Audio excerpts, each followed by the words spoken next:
You are about to learn everything you need to know about emotional intelligence.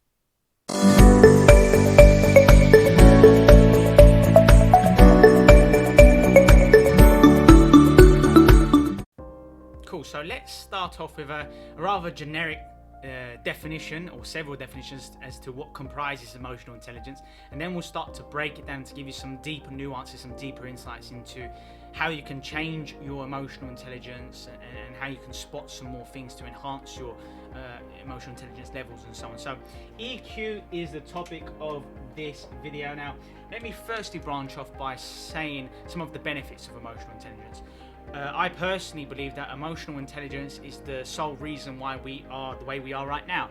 My emotional intelligence is why I'm here speaking to you right now. Your emotional intelligence is why your life is set up in a certain way, and everyone else for that situation. That's what EQ is. That's how significant EQ. In fact, a lot of professionals and experts really quite clearly outline that emotional intelligence in many instances in life is actually more important than your actual IQ, like your intelligence in terms of your ability to do mathematical equations, or to be able to have an expansive vocabulary and all these great, really important things. But they're saying that EQ is even more important. Now let's understand why. Let's kind of break down what EQ means exactly. So EQ, part of our EQ is clarity. By clarity, firstly I mean clarity in terms of our feelings and emotions, and also feelings of self and feelings of others. So levels of empathy is very closely aligned to emotional intelligence as well. It's being able to clearly identify how you feel and why, of course, that's a very important factor as well. And also to look into other people's situations and think, what are their motives, what are their situations. And people with lower levels of EQ, what they often tend to do is they tend to kind of project their own feelings onto others. So what motivates one person can be vastly different to what motivates another person. One person might want to achieve something in order to feel significant or superior, whereas another person might want to achieve something in order to help others, or to create a new cause, or create a shift in consciousness or something like that. So automatically, even though they want the same outcome, they have different processes and different reasons why they want to achieve those things. And this is why a lot of leaders and a lot of people aren't able to influence others in business or in our personal lives. We want to influence people in all kinds of ways. If you want your spouse to help you out more around the house, then you're going to need to use your EQ. You're going to need to know how to get them to support you more, or in certain avenues. If your kids aren't doing their homework, you need to be able to influence and lead them in order to get them to do work. If you said to them, listen, if you don't do work now, you know that for the rest of your life you could struggle. Now, to an adult, that kind of, to an extent, makes some sense. But to a kid, that's not going to influence them. They're going to look at you and like, listen, I want to play computer games, I want to go see my friends, leave me alone. So you've got to project things as in, if you're able to do this, do you know the amazing things you can get for yourself, and your friends will gravitate towards you and they'll be so impressed by you. And I don't know, people know their kids better than I would ever know. So the key thing is to know what influences people, what people want, what are their desired outcomes, and more importantly, why they want those outcomes. And that's how you'll begin to influence others. So knowing yourself, knowing your motives, knowing what you want to accomplish in life, and these sort of things are great factors as it relates to EQ. Okay, so following on from clarity, we're going to have clarity again, but this time for another purpose. We're going to want clarity in terms of our overall situation. Like I was saying earlier, our lifestyle, our happenstance, our way of life, why we are the way we are, why we are this way. Now, people are usually quite good at the first area. I'm sad, I'm angry, I'm frustrated, I feel great, I feel relaxed, I feel peaceful. Some people find that okay. However, when you start to ask these questions, why do you have this situation? Why do you acquire this amount of wealth and it hasn't been able to change for decades? Why have you had serious problems with your parents and you've had them for years and years and years? Why do you have these limiting beliefs? Why do you think that you can't accomplish your goals, even though you say you want to accomplish them? How come it's not materializing? When you start to ask people these kind of questions, then they get defensive, then their egos up. Now they want to protect themselves and defend themselves because they're fearful of the truth. So when you ask clarity about people's situations and why you are the way you are, now you bring up a lot of resistance. And this is I urge you for your benefit to really put your ego aside, really objectively detach from this situation and really acknowledge what I'm saying and do your best to apply it to you. Take responsibility. I speak copiously about the victim mentality and how people always project their own insecurities, their own problems on other people. I'm like this way because my parents never built my confidence as a kid. I'm like this way because my siblings always bullied me. I'm like this way because people at school were really mean and harsh, and I grew up being like this, and it's just the way I am. It's not my fault. It's like that person. My business partner let me down. This person did that. That person did that. No, let's stop that. Key thing here is you want to say, so if you've got a notepad and pen, whenever you watch my videos, you're going to want a notepad and pen for sure. You're going to want to write down why you are the way you are. What is your current situation? What do you do for a living? What kind of forms of income do you have? What are your levels of joy, energy, happiness? How often do you smile and laugh every single day? How often are you living by the hormones of stress? Are you living in chronic stress? Are you waking up every day stressed out about things? What are your patterns? What kind of key emotions do you live by on a daily basis? How have you taught yourself to experience the majority of your days? These sort of things. So take a moment here. You can do a little thought bubble, if you will, or you can draw yourself and do like all kinds of like a brainstorm or mind map, if you will, of all different scenarios that apply to you and what your life is like, and really write down why you are the way you are. What decisions did you make in life? Did you go right when you could have gone left? Did you go straight when you should have taken a step back and objectively assess the situation? Really look at some key events in your life. If you're like, Alex, I don't know the key events in my life, what are you on about? Then I think you're wrong here, because a lot of people wake up on a daily basis and they will remember certain people from their past, they will remember certain events of their past, and it will evoke certain emotions in their past. And when you do this so often every single day, you kind of get used to doing it, and your unconscious takes over, and your body essentially kind of carries out these behaviors, these patterns, without you even thinking about doing so, consciously being aware of it anymore. So really take a moment to reflect upon why you are the way you are. And let me tell you right now, and this applies to everyone, you would just have to be real and honest with ourselves. If we're going to change the quality of our lives, we have to start being transparent and completely obvious as well, yes, but completely honest with our situations. And what I'm about to teach you is very pertinent here. And what we have to understand is that the reason why you are the way you are now is because of your emotions. Our emotions are everything. Our emotions, you can see it as, energy plus motion. Motion creates emotion. When people move around, they carry more energy within them. They feel more empathetic. And, as we grow older and we move around less, we tend to contemplate more and be more thoughtful, more detached, and these sort of things. So bear that in mind as well. So your energy, your movement will enhance your emotions, whether positively or negatively, depending on what you're doing, obviously. So now that we understand the key emotions, I want you to also understand the key emotions, and I call this your emotional home. I write about this in my book, The Art of Power, Happiness and Success. You can get it at Amazon. You can also get it at my store at www.alexgemstore.com. Get it, fantastic. It really goes into the insights of what our emotional homes are. But I'll summarize here for the purpose of this video. So we have, say, 1 to 3 key emotions that we experience every single day. It can be stress, it can be apprehension and anxiety, it can be fear, it can be confidence, it can be joy, it can be peace, it can be anger and indignation, it could be hatred, it could be bitterness, it could be jealousy and envy. I don't know. Those are just some of the emotions within the emotional spectrum, if you will. So I want you to genuinely think about what are some of the key emotions that you experience every single day. And if you find it hard to detach enough to really reflect on that, I suggest you speak to a loved one who knows you very well, and sometimes even better than we know ourselves, and really ask them, listen, what kind of emotions do you think I experience every single day? And then ask them, why do you think you got that way? You might even want to set up a time, like, listen, forget who I am, and I know I'm a relative, a loved one, a sibling, a child, or what have you. Let's put all those things aside. For the next 5 minutes, let's just have a chat. I want you to genuinely tell me what emotions you think I live by and experience every single day, and then see if you can tell me how do I communicate that I'm experiencing these things, because I really need to know these things, start making some big positive changes in my life. So write down the key emotions that you experience and start to understand where it comes from, because we all have, I'm going to go off on a little bit of a tangent, every thought that we have produces a certain chemical in our brain, a certain emotion. Every emotion we have, this goes back and forth, by the way, our thoughts influencing our emotions and our emotions influencing our thoughts, into it leads to a certain kind of behavior, whether it be to want to have the energy to go for a run, or to cry, or to bite our nails, or to shout at someone, or whatever it, or to read, or whatever it is. All kinds of different behaviors, right? So thoughts, emotions, behaviors, that turns into habits, subconscious programs, if you want to call it that.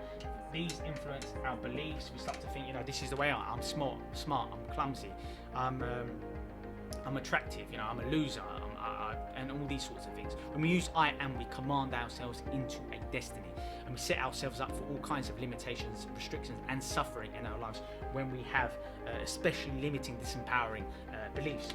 So our beliefs over time influence our results and what we do, and the experiences we hold, our results determine the kind of momentum or potential we believe we have in ourselves, and this will influence our attitudes and moods. It's not necessarily always in this order, but it will influence our attitude, our moods. Attitudes and moods can either last for hours or it can last for weeks, until it influences and creates a personality trait. And now we're talking about our identity. I'll just put it here to make it go full circle. Our identity is comprised of, this is how I am, this is who I am, and these are the things I do. And all these sorts of things continuously, like a cycle, like a machine, influences themselves. 95% of our emotions, our perceptions, our behaviors are in fact subconscious programs. That just means that we don't have to think about doing them. We just innately and naturally do them. Sometimes, all the time when we're doing living out our subconscious programs, at some point in the process we are unaware of what we're doing. Sometimes you can catch yourself and you go, why am I doing this? Or why am I making that same mistake again? Or why did I think that for? That's really disempowering. And then you start to question these beliefs. And that's how you can begin the process of change. And I teach that in some amazing courses. Just go to my website to go and learn more about it, www.alexgem.com. You're going to love it. Really enabling you to transform the quality of your life. Go check out the material, see if it's for you. And these are some of the things. So I know I'll go off on a tangent a little bit. I just have so much I want to share for you. So still speaking of emotional intelligence, I want to also write down speed. Now, don't get me wrong. A lot of people say, like, Alex, are you just always happy? Are you always so peaceful? Are you always positive? Are you always an action taker? And I would say, no. I'd say, more often than not, yes, I've taught my habits, my subconscious programs. I've taught myself to be a certain way, to live a certain way. Yes, that's true, but it's repetition. You just do something over and over again until it becomes ingrained with who you are and instilled in your unconscious, which can take between 66 days to 365 days to enable a pattern to be embedded within your unconscious, if you will. So speed is key for emotional intelligence, because I'm still human. I'll experience anger, not necessarily anger, but frustration or disappointment or anxiety here and there. But the key things for me, and this is my personal journey, is that I'm very good at changing my emotional state. You change your physiology, change your breathing patterns, change what you're focusing on. So instead of focusing on the negativity and letting it take hold of you, and then you're like, no, snap out of it, let's move on to the next thing, or move on to that, or change your state, or think of something that you're grateful for, or think of something that empowers you, that motivates you. What's your why? What makes you tick? What gets you going in life? All these kind of brilliant strategies. So really, the quality of your emotional intelligence is very much about how quickly you can change your emotion. When something emotionally gets to you, you start to grieve or lament or cry, or you feel really devastated by something. Like, how long do you cry for? How long are you sitting there really sad for? Do you have moments of sadness? Are they fleeting moments, or does sadness kind of get hold of you, and over time it's turned into depression? In which case I would say that you're really struggling with your emotional intelligence, because you weren't able to quickly change your state, or change it quickly enough to spot these emotions when they're small, and really change and force yourself to change, so you don't turn it into a habit and start to live out these emotions every single day, whether or not it's appropriate or not. So the speed at which you can change your emotions really will teach you your level of emotional intelligence. So again, I'm going to ask you to be transparent and honest with yourself. When you experience these key emotions, choose an emotion that you dislike in terms of what you experience on a regular basis: jealousy, anger, anxiety, fear, whatever it is for you. Okay, choose an emotion that you dislike. Now I want you to think about, how long do you feel that way for? Do you feel it for half an hour? Do you feel it for 3 hours? Does it take up the majority of your waking day? Do you experience it more in the morning? Do you experience it more in the evening? When does it take hold of you? And what kind of patterns are you doing when this emotion takes over? Because your physical environment turns on certain circuitry within your brain to kind of make you go over the same kind of routines and repetition. That's what your unconscious likes: familiarity, known, safety. It's not here to make us happy. Our primitive brain, our unconscious as well, is here to just make us feel safe and secure. Sometimes even the hormones of stress and anger and so on and so on, at least it gives us stability and comfort and control in terms of, yes, this is who I am. I get angry sometimes. This is the way it is. It makes us feel ironically safe.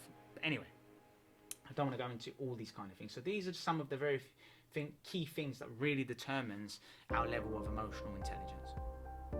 Okay, so let me tell you about another factor that will really influence our emotional intelligence, and it's what we choose to invest.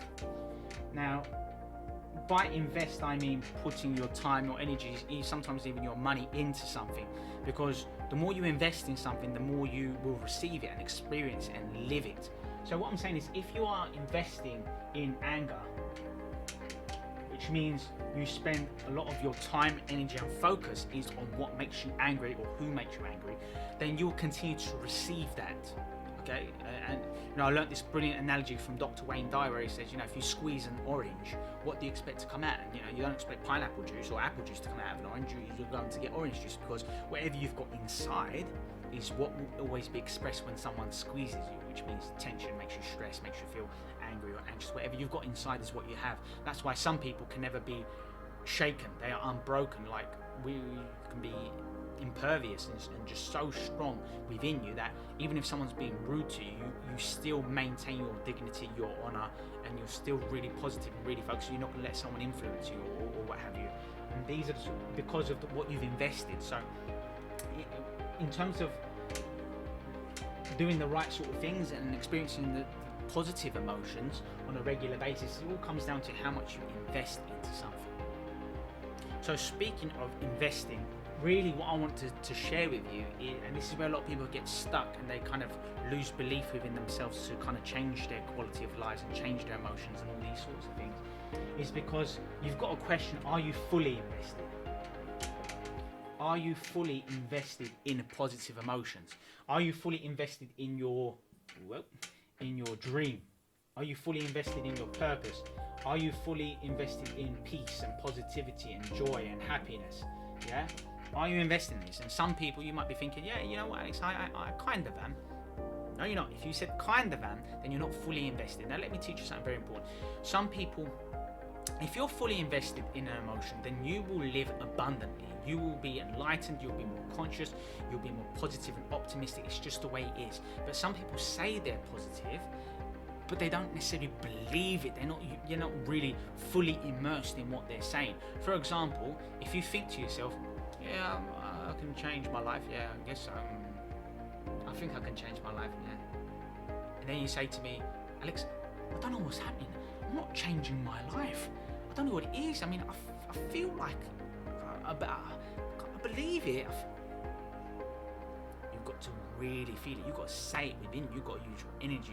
You've got to be so fully immersed and energized and passionate about what you think and what you want to attract. You've got to be on it. Otherwise, you're not going to viscerally create that kind of energy within you to start to attract, if you will, the abundance, the energy, the positivity, the things that you want to bring into your life. Okay, like a magnet. If you're saying to yourself, yeah, I'm quite peaceful. I live, I smile every now and then at that person. No, you're not fully into it. I need you. I don't want you suppressing and your smile or your laughter or the way you feel. You've got to be fully involved. You've got to laugh. You've got to be joyous. You've got to be positive. You've got to, whatever emotions you want to experience on a daily basis, you've got to be fully in. You can't be holding back, because if you're holding back, then you're trying to impress others or appear a certain way, and therefore you're really holding yourself back because you're letting your ego take hold. And whenever your ego takes hold, it creates fear. And whenever you're being fearful, you make worse decisions, and you cannot be confident.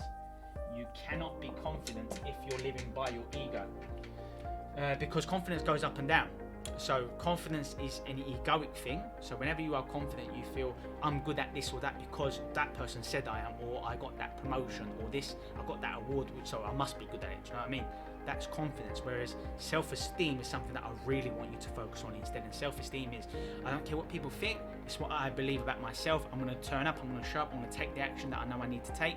Whatever happens, happens. I love how I show up, I love how I am, I really appreciate myself, I'm grateful for my situation, I'm grateful to be able to go for what I want, and that's why our self-esteem is so important. And emotional intelligence and self-esteem do correlate in many ways as well. Like the emotions you live by will influence your feelings of self-worth, whether you are overly self-deprecating and really disparaging to oneself, or if you're really empowered, you feel really positive, you believe you deserve the things that you say you believe, you've got to genuinely feel it. Okay, so let me give you some really clear distinctions between our conscious and our subconscious, because our conscious are the actual thoughts that we say to ourselves. So if you're thinking to yourself, I want to be positive, and you're going to write down certain thoughts, that's absolutely great. That's part of the process of instilling change within you. It can be quite a tedious and eccentric thing to do, which is what puts a lot of people off, because they're being enthralled by their ego and it feels weird. Whenever you do something new, of course it's going to be unfamiliar and therefore not feel right, but that doesn't mean we need to stop. So anyway, our conscious are the key thoughts that we purposely think. So if you think to yourself, you're trying to be positive, you know what, I am capable of change, I am good at this, I am doing that, I want to do this, that's what I want, then those are conscious thoughts. You're forcing yourself, you are fully aware of what you are thinking or saying aloud, for instance. Okay, those are conscious things. Now subconscious things are the things that you do without actually being aware of it. They slide by your awareness. It's almost like you're focusing on one thing, but your subconscious is doing all sorts of things without your awareness. That could influence your body language, your gestures, your eye contact, what you're thinking about. You think you're being present, but your mind's actually gone somewhere else, and so on and so forth. And you're running a program. You've done it so well, so consistently, that you kind of go in default mode. Okay. And it makes sense why we rely on our subconscious so often, because we don't need to make many decisions when we just consciously switch off and our subconscious takes over. Like, for example, when you're tying your shoelaces, or when you're driving a car, when you're eating food, and so on and so forth, you feel like nothing's happening. That's because your subconscious has taken over, because your conscious thoughts you're not aware of what you're thinking and what you're experiencing. So start to pay attention really to your thoughts, start to monitor your thoughts, start to monitor your emotions, which I'm asking you to do throughout this process. Really take this stuff seriously. You might want to write down the key thoughts you experience on a daily basis and start to address them. Start to think about, where did these thoughts originate from? Where did it come from?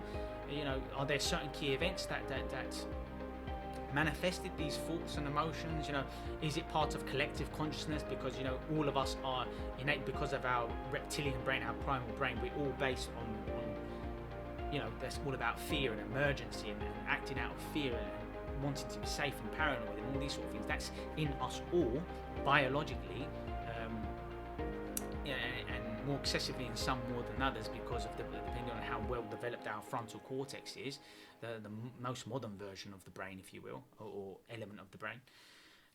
So yes, really understand that it's natural to an extent to be negative, but it's not natural to invest in that negativity. It's not natural to think that that's who you are, that's your identity. And a lot of people misconstrue a negative thought, for example, whether it be because of their ego or because of their primitive, primal reptilian brain, for example, or their past conditioning, and they just accept it and they think, oh, it's just the way I am, and they throw these negative thoughts into this cycle, if you will, and they begin to associate, oh, I'm just negative all the time, it's how I am, and it's part of this chain. And then you start to think, this is how I am, that's why I can't achieve this or that, or that's why I'm always angry, or this is why I'm always stressed, or this is why I'm always really harsh on myself, and da. So start to break down, stop the machine. I need you to halt the machine. I need you to objectively assess what kind of thoughts, beliefs, emotions do you hold, do you think about on a regular basis, and when they arise, force yourself to question them. Don't just say, oh, I'll question my thought. If it pops up in your head, I'll question that later. No, now is the time. Now is when you're fully immersed, you've just listened to this video. So when you catch yourself thinking a disempowering, limiting thought or belief or emotion, or you're behaving in a way that, you know what, I don't like that routine, I don't like doing that. Why do I keep doing this? Why do I keep saying yes to everyone? Why do I keep, I never exercise? Why do I keep smoking and really doing damaging things to myself and my life? Really take a moment to reflect on these instances. And what I like to teach my clients, the people I work with, the people I support, is the importance of silence, the importance of meditation. Now, these are really key things. Now, it doesn't mean you have to, I've done videos on meditation and how to, I've written a blog on meditation, how to actually meditate. You don't have to, do the exact things that I advocate. You don't have to sit in a certain upright posture and hum or all that sort of stuff. Don't worry about that sort of stuff. The key thing here is to really focus on your breath, or if you really don't want to focus on deep breathing, then I suggest that you focus on your thoughts, focus on nothing, focus on being present, and whatever filters through your mind, that's how you know what your subconscious programs are, because it's running and your brain, it's feeding you all these thoughts. You start to envision things, scenarios in your past, or what might happen in the future, and that shows to me that your ego is still running the chain, it's still in control. So quieten down your thoughts, calm yourself, and the key thing for me is when I stop meditating is the moment I feel I'm in a beautiful place. So, because I'm getting more comfortable with meditation and I know what I'm looking for, I don't get up and carry on with the rest of my day until I feel a certain feeling, until I feel a certain presence, until I feel fully vibrant, positive, and I feel like, I'm in control of my life. Whatever happens is a blessing and beautiful thing for me. I've spread goodwill. I'm really grateful for my situation. I forgive this person, that person. I'm not going to hold on to these emotions. When I feel a certain level of joy or peacefulness within me, only then do I get out. Okay, and I know a lot of people who sit down for a few minutes, they're going through the motions, but they're not really doing it, and then they just say, yep, 5 minutes, all right, I'm gone. No. What are you feeling? When do you, and this is really important, only move on when you've accomplished your expectations. Only move on with a certain task or behavior, whatever it is, once you've got the result that you're after. Okay? So, these are some really, really key things to start doing in your daily life, like when you're completing a project, or you're working on your social media, or you're doing something for your family, or you're having a really important conversation with a loved one and you want to be fully present. Like, don't end the conversation until you feel like they've really expressed their things and you've communicated things on your part as well, that you have that great understanding one another. Only then are you going to be like, yeah, you know what, yeah, let's go, let's move on with whatever we've got to do for the rest of the day. Start to only move on with things once you've got the desired feeling that you've been after. And to be honest, part of developing emotional intelligence is really all about your routines as well. So your routines are extremely important. I mean, if the majority of the things that you do every single day bring you no joy, great sadness, or you feel stressed, or you feel like you're pleasing others and never yourself, if you feel like that, then you really need to start addressing your routines. What are you doing on a daily basis? How does it make you feel?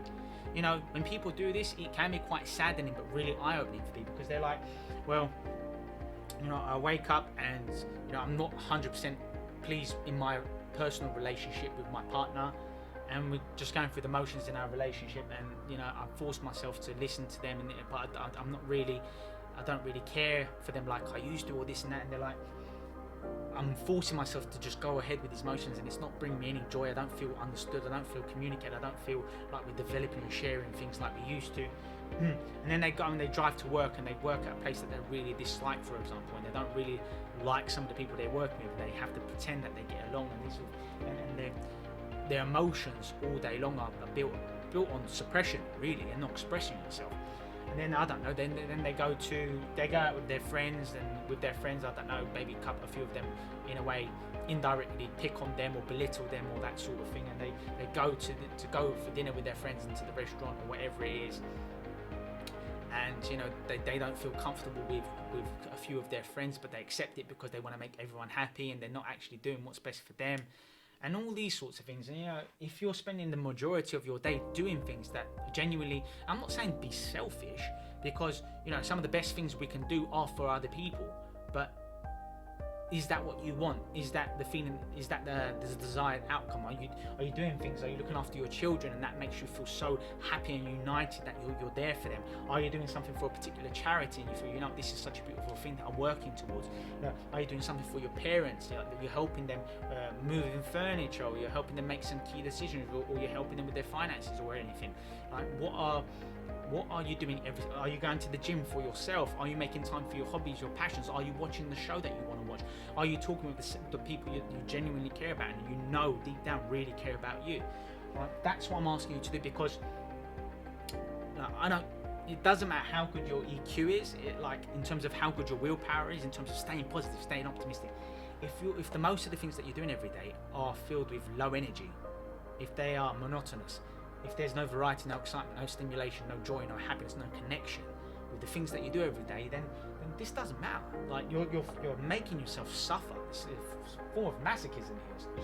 It's unnecessary, it's inappropriate. So start to change your routines, the things you do on a daily basis, and you'll start to notice that you naturally will start to change your patterns. You'll start to be more positive, uplifted. When you do new things, it creates elevated emotions within us. We feel more alive, we feel like we're changing, we're growing, we're progressing, and that's what happiness is. Happiness is progress, right? So start to really consider, you might want to write down the routines you do on an average day, and write down from a scale of 1 to 10, 10 being, you know, it makes you feel incredible about your life, really abundant, and 1 being, you know, it makes me feel really sad or angry or depressed or whatever it is. And really start to score them and see what you can chop and change within your life. And these are the difference makers, and instead become inspired. So part of the problem is that a lot of people don't have things that they're inspired about. And what I would say is, what would you like to do on a day-to-day basis? What would you like to do? Would you like to become a food critic? Would you like to become an actress? Would you like to become a professional hairdresser or a professional athlete? Like, what do you want to write a novel? What do you genuinely want to do? Okay, once you understand what you want to do, then you need to start changing routines in your life to work on things that are important. So it's no good just being busy in your life. Busy isn't success. We live in a weird phase in our society where everyone's always saying, yeah, I'm busy, but is it busy in the right kind of way? Like, people can be busy cleaning something that they don't need to be cleaning. It's wasting their time. Are you busy working on things that inspire you, that are your priorities, that are really significant to you in your life? So learn what you are inspired, and massive things will start to work in your favor when you start to do what you love. And, you know, I write about this in my book as well, and the saying is key here. When you do the right thing at the right time, like, for example, investing, if you invest in the wrong time, you know, you might, you know, really lose out on your investment. But, you know, imagine real estate. You know, if you invest in real estate when the market is really high and then there's a property crash, you're like, oh my god, I just lost 100 grand in a day. What just happened there? You know, timing is key as well. So when you do the right thing at the right time and with the right intention, you're doing it for the right purpose, for the greater good of humanity, for that great intelligence, for God, Allah, whatever spiritual desire you have, whether you're doing it for your spouse or your kids or needy, or people who are in greater need than us, like, what are you doing it for? And when you combine those three, what you'll notice is that greater intelligence out there will start to work in your favor. And it's like you'll be being pushed toward accomplishing the goals that you want. And this is how you can start to really change the chemistry, the energy within you, the positivity within you, and get rid of that, you know, that toxicity, that acidity within your body because of oxidative stress, because you're not sleeping well, you're not looking after yourself, you're not learning new things, you're not growing, you do the same things every day, speak to the same people every day, you're running the same patterns every day, you know, you're not making time for things that are important to you. You know, let's step out of the shadow of depression and really start to move forward and move towards the sunshine and the thing that inspires us. And that's how we can truly shine and really take hold of our emotional intelligence and really start to develop ourselves. Because, you know, when we're depressed, we actually lose brain cells, we lose neurons, we become less intelligent when we experience negative emotions on a regular basis. So get used to it and start learning and start changing your reactions. Be more proactive. You know, if you've got some bad news in some area, you know, understand it, acknowledge it, respect the emotion, let it move on, become present, fully in the moment, and then do something about it in order to change the situation, in order to show up. That's when you become inspired and you have positivity and emotion, and you start making better decisions for yourself. And you start to build unity and connection with people, with others, with that great intelligence, with everything.